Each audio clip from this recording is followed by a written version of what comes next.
All right, eighth graders, we're back, and we're going to look at the back side of that card. We just filled out the front side, which was this side of your little card that talked about the percentage as kind of a pie chart. But now I want to go and look at the weird stuff that is inside of the air that we breathe, believe it or not. And we're going to start with the things that there's the most of, and then work our way down to the stuff that there's the least of. So we're going to start with water vapor, which is the first one on your list. Water vapor's little formula for knowing what it is, H2O. So as I put this in, you can put it in with me, but it doesn't take up terribly much of the atmosphere, but it is a variable thing. So as you probably know, on days where it's very hot and muggy, there's more water vapor in the air than on days when it's really dry. So generally, in the winter it's drier, and the summer it's more humid, which we'll talk about later in meteorology. But in general, there's about only 400 parts per million. So that means if you had a million bits of something, like let's say a million grass seeds, just as a crazy example, 400 of them would be water vapor if that chunk of a million seeds represented a piece of air. So it's not very much at all. And even though it is variable, on average we can say it's about 0.04% of the atmosphere. So it's really not very much, but even that little change can make a big difference in how it feels outside. Excuse me.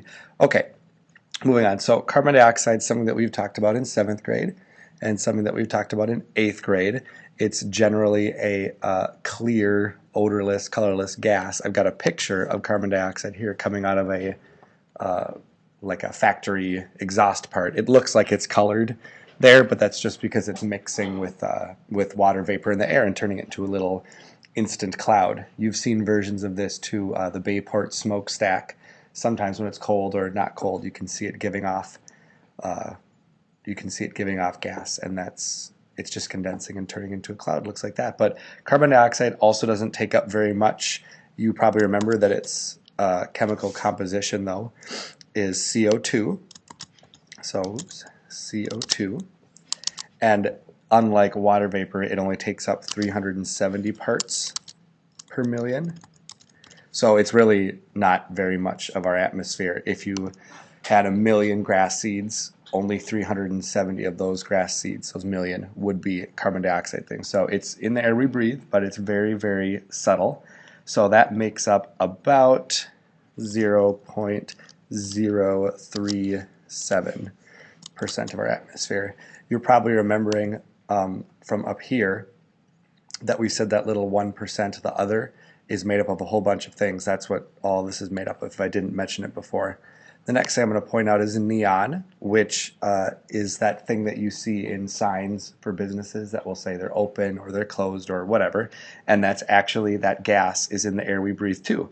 But it only takes up, I should say it's NE first, right, which we probably remember from last year. It only takes up 18 parts per million. So if there's a million grass seeds, it's only going to be 18 of them, which when you counted out 250, 18 of them looked really small, right? So we're only talking 18 out of a million total.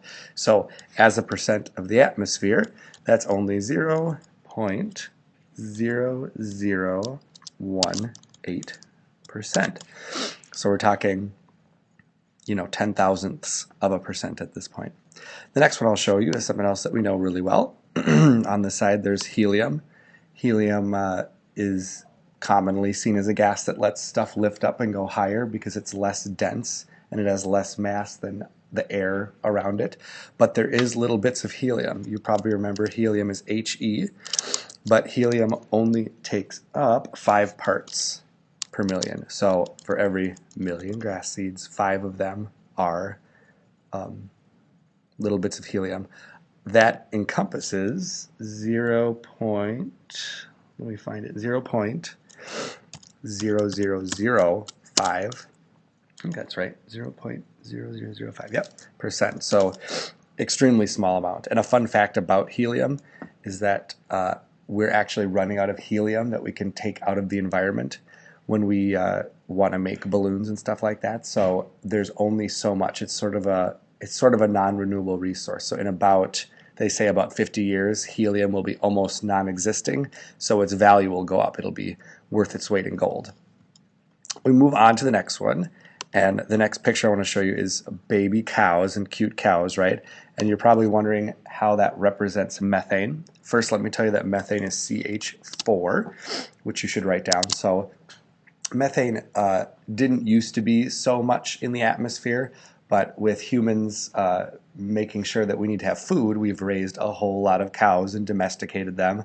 And when cows burp and when cows fart, actually mostly when they burp, they release methane gas. It's a product of all the grass that they eat, and that actually has gotten to be so much that it's actually part of our composition of our atmosphere. So that's one good example of how humans can impact what our atmosphere is made of. So cow burps make up exactly 2 parts per million, which if I write that out is only 0.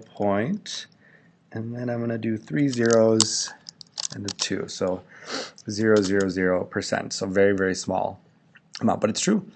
The next one is krypton, which everybody knows is Superman's weakness. No, it's not really Superman's weakness. That's kryptonite, which is a fake element, but it isn't so far off from krypton, which is the actual element that I was thinking of.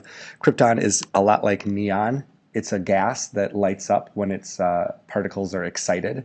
It's also a noble gas, like helium generally is, and it only takes up, well, let me write it out first. I'm sorry, krypton's Kr. It only takes up 1 part per million, so not a lot at all. So if I'm going to write that out, it's 0.0001% of the atmosphere. So like I said before, don't get confused. If I have a block of 1,000,000 bits of seed grass, 400 of them would be water vapor, 370 of them would be carbon dioxide, and so on and so on. So you can see that while these things are in the air that we breathe, they make up almost none of it. Nitrogen and oxygen really get the lion's share of it. But let's go on to the next parts. The next thing I'm going to show you is ozone, which you remember we talked about a couple days ago. Ozone now is kind of a weird symbol. It's O3. It happens when molecules of oxygen get broken up by ultraviolet rays, so they change from O2s into an O and an O. And some of those O's will latch onto O2s and become O3s, and they sit up there in the ozone. And like I told you, that's kind of our friend and our enemy, because it lets some of the warmth escape and keeps us from getting too hot, but it also lets in enough that it does keep us warm. But here's the weird thing. Ozone only encompasses 34 parts per billion. So now that we've got a little bit better idea of what a billion is going to look like, for every billion grass seed that we would count out or look at, only 34 of them in the air we breathe in the troposphere would be made of ozone. So it's really barely anything. If I'm going to write it out, I'm going to call it 0.000005, and that's just kind of rounding it, so barely anything. The next part I'll mention is ammonia, which we've worked with before in science class.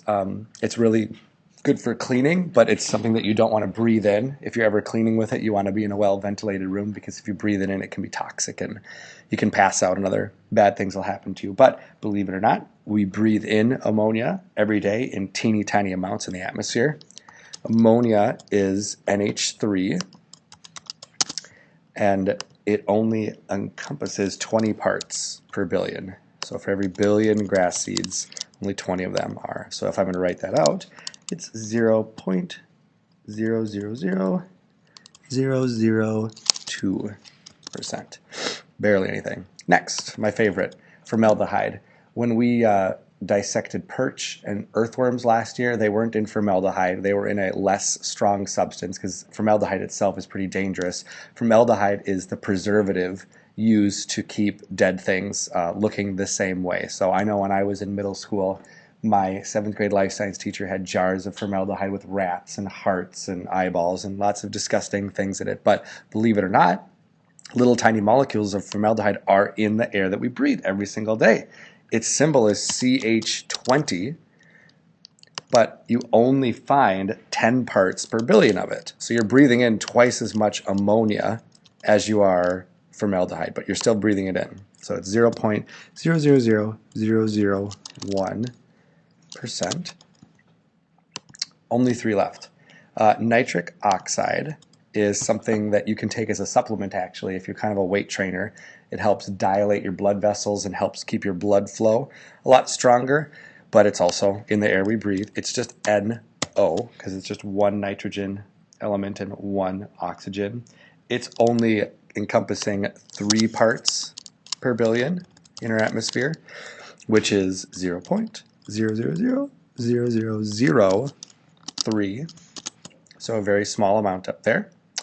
Hydrochloric acid, I think I showed you guys last year, but this is it's probably the most dangerous thing that we have in the chemistry closet in room 206, because if you spill hydrochloric acid on your skin, it will eat through your skin. And if you pour it on wood, it will eat through wood. And if you pour it on metal, it'll eat through metal. It'll actually eat through almost everything except for certain kinds of plastics.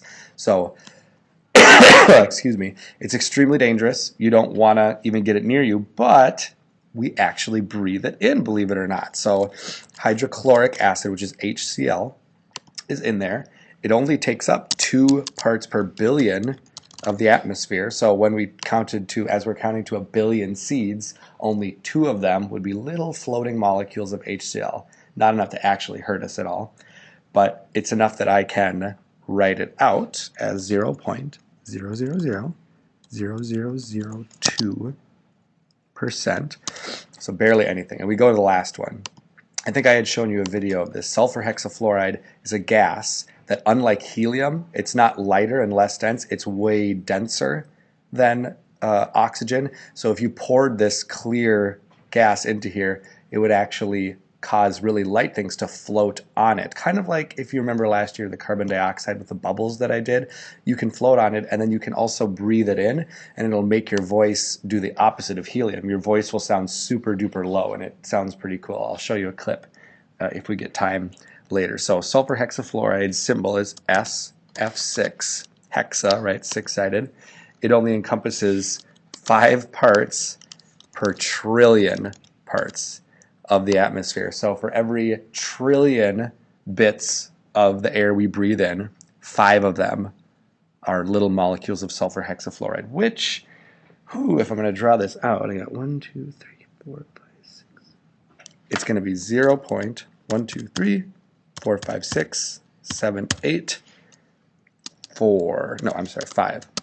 So 0.000000005 parts per trillion. So I know that was a lot, but don't be worried. The whole point is, I didn't mean to scare you, that we do breathe all of this in every day, but we breathe in so little that it doesn't have a chance to interact with our bodies or anything like that. So don't be afraid of it. But I hope this made sense for you. Here's the pictures again. There's sulfur hexafluoride, hydrochloric acid, all of which we're breathing in, nitric oxide, formaldehyde, ammonia, ozone, krypton, not kryptonite, cow farts and burps, which is methane, helium, neon, carbon dioxide, and of course water vapor, nitrogen, and oxygen.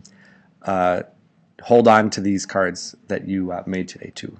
Thanks, and I'll talk to you again soon.